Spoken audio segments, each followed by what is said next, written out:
Khuliqta mubarra'an min kulli aibin.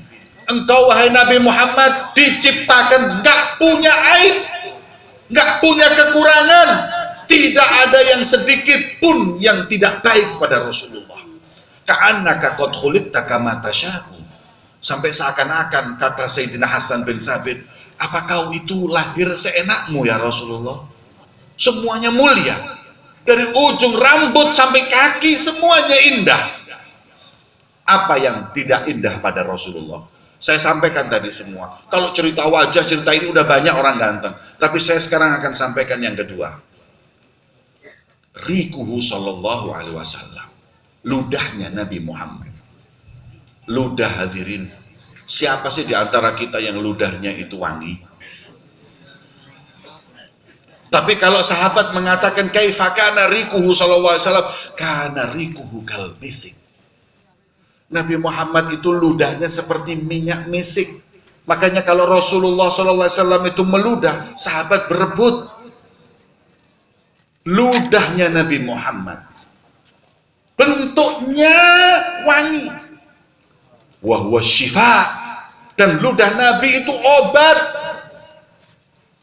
Sayyidina Ali bin Abi Thalib akhallafa an Khaybar. Sayyidina Ali izin, ya Rasulullah saya nggak bisa berangkat perang Khaybar. Kenapa? Sakit mata ya Rasulullah. Saya nggak bisa lihat. Gimana saya perang? Saya nggak bisa lihat. Kata Rasulullah, sini wahai Ali. Diambil ludahnya Nabi Muhammad, diletakkan kedua matanya, langsung sembuh di waktu itu hadirin. Sahabat yang lain, Khabbab ibn al-Arad disebutkan ketika peperangan lepas, bola matanya ini lepas. Oleh Rasulullah diambil, dikembalikan dan diberi ludahnya kembali seperti sempurna. Itulah ludahnya Nabi Muhammad. Obat. Bukan cuma obat penyakit lahir. Sebagaimana disebutkan dalam Sirah Halabiyah. Sirah Halabiyah itu disebutkan bahwa ludahnya Nabi Muhammad jangan lagi ketika jadi Nabi, belum jadi Nabi itu sudah obat. Kemudian yang kedua, penyakit yang batin. Rasulullah pernah makan hadirin. Ketika tengah-tengah makan ada seorang wanita yang dikenal, wanita ini akhlaknya nggak baik. Akhlak nggak baik itu dia suka ngomel. Kalau ngomong nyakitin hati. Nggak enak kalau ngomong itu, kurang bisa memilih kata-kata. Jadi kalau ngomong nggak enak nyakitin hati. Ada di Lamcot wanita kayak gitu hadirin. Pak, di rumah ada nggak yang kayak gitu Pak? Suka ngomel, dikasih apa aja kurang, marah mulu. Sampai sahabat itu berkata, ini perempuan troublemaker, suka cari masalah. Kalau sudah ngomong nyakitin hati, jangan sampai dia ngomong sama Rasulullah. Terus nanti saya takut nyakitin hati Rasulullah. Subhanallah, Rasulullah tengah-tengah makan, perempuan ini berhenti dan berkata, anta Muhammad? Kau yang namanya Muhammad? Kata sahabat, ya Allah. Kok berhenti ini perempuan? Jawaban Nabi Muhammad, na'am. A'anta Nabi? Kau Nabi? Qala na'am. Iya, saya Nabi, saya Muhammad. Kamu Nabi, kamu Muhammad, kamu makan sendiri, nggak nawarin saya? Kata sahabat, saya bilang juga apa? Ini kalau ngomong mesti nggak enak. Kata Rasulullah, a'anta turidin, apa kamu mau? Kaifala, gimana enggak? Makananmu enak, aku mau. Kemudian kata beliau, ambil. Berkata perempuan tersebut, ambil. Saya nggak mau ngambil, tapi semua berikan kepadaku. Oh, sahabat bilang kurang ajar kan? Tapi perempuan itu hadirin, ketika melihat akhlak Rasulullah, kata Rasulullah, ambil semuanya. Sahabat sudah, ya Rasulullah, kamu masih enak-enaknya makan. Diambil oleh perempuan yang nggak punya akhlak itu ya Rasulullah. Dia. Perempuan itu berkata lagi, "Hei Muhammad, ya, kalau ngasih jangan nanggung. Yang masih di tanganmu lepaskan juga. Diletakkan juga. Ya Muhammad, apalagi? Jangan nanggung. Apalagi? Yang masih sisa di mulutmu keluarkan." Sahabat mengatakan, "Ya Rasulullah, ini orang kurang ajar ya." Kata Rasulullah, "Biarkan. Yang masih sisa di mulut dikeluarkan, ditaruh di piring." Perempuan tersebut, hadirin, makan bekas Nabi, makan bekas tangan Nabi, tanpa sengaja makan bekas yang di mulut Rasul dan bercampur dengan ludah Nabi Muhammad.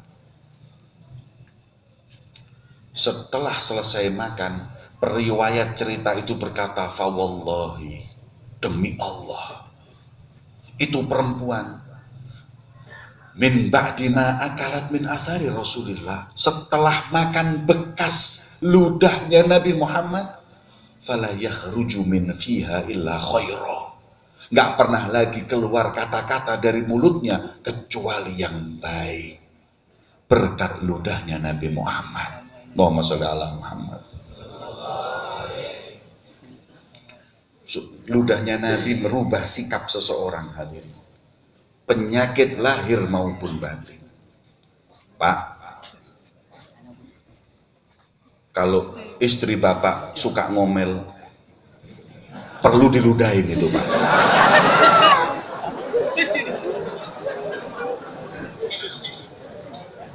Bukan ludah bapak. Kalau ludah Anda yang fasih ngaji, Anda ludahi bisa ngomel-ngomel, hadirin. Kalau Rasulullah yang suka ngomong nggak enak berubah jadi baik. Ya.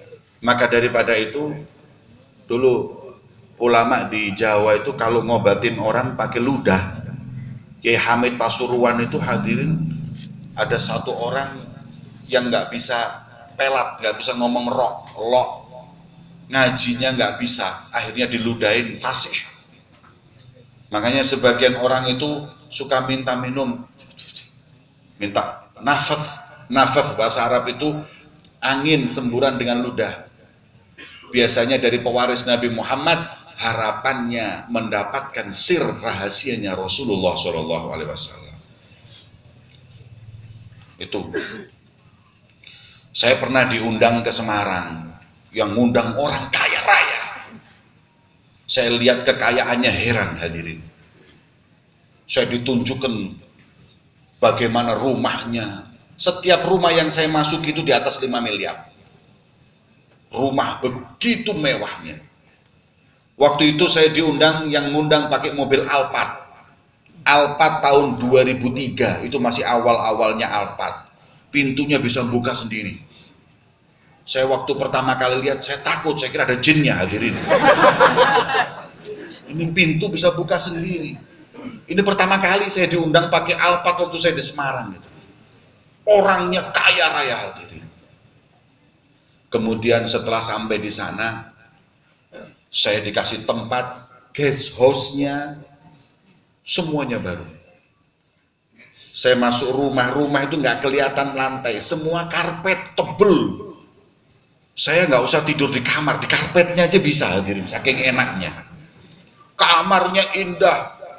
Sampai ketika itu saya masuk kamar mandi, di kamar mandinya ada AC-nya, hadirin. Saya duduk di atas kloset, depan saya televisi, hadirin. Saya bingung, ini orang kaya sampai bagaimana, kamar mandinya aja enak, hadirin. Subhanallah. Terakhir, saya ditunjukkan oleh yang ngundang saya, di garasi rumahnya itu ada Mercy yang baru 1 miliar lebih. Sambil berkata, "Habib, ini kalau Habib mau jalan-jalan kapanpun sama sopirnya siap." Saya langsung dalam hati saya, ya Allah, semoga saya pulang dikasih mobil 1, ya Allah.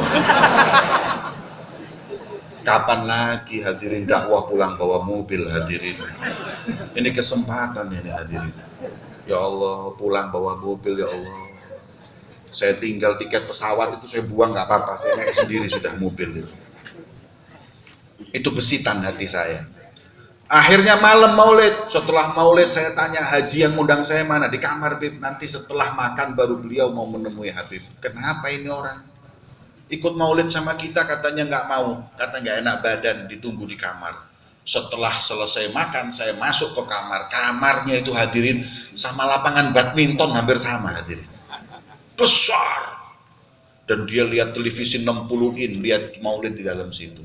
Kemudian saya duduk dengan yang ngundang saya ini, saya tanya, Pak Haji ini kenapa? Saya sakit Habib, saya sudah habis miliaran, saya sudah keliling Habib kemana-mana, sampai Amerika, sampai Singapura, pokoknya alternatif sana saya datengin supaya berobat sembuh tapi nggak sembuh. Saya tanya, loh maaf Haji ini sakit apa? Lidah saya.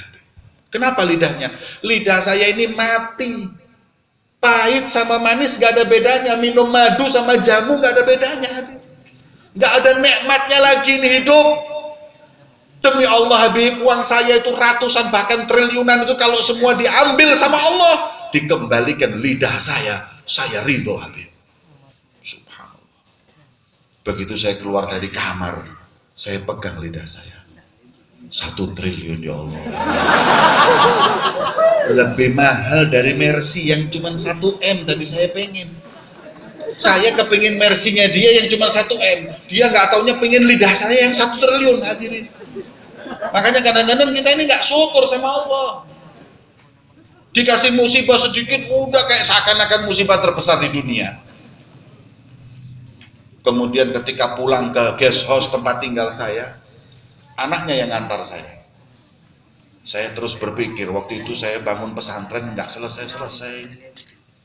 Kalau umpama haji ini saya obatin sembuh, bisa selesai pesantren saya ini. Akhirnya saya minta aqua. Ngomong sama anaknya, tolong ambilin aqua. Buat apa? Saya mau doain, insya Allah jadi sembuh dan baiknya. Oh siap Habib. Saya pulang malam nggak tidur, saya bacain aqua. Wirid yang hafal, sholawat yang hafal, semua ayat yang hafal saya baca. Ya Allah, moga-moga sembuh ya Allah. Pesantren cepat jadi ya Allah.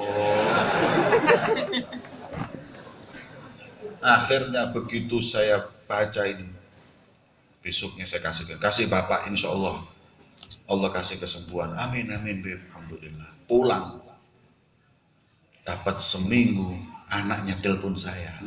Subhanallah. Ketika anak itu telepon, nggak langsung saya angkat, saya ambil buku rekening dulu.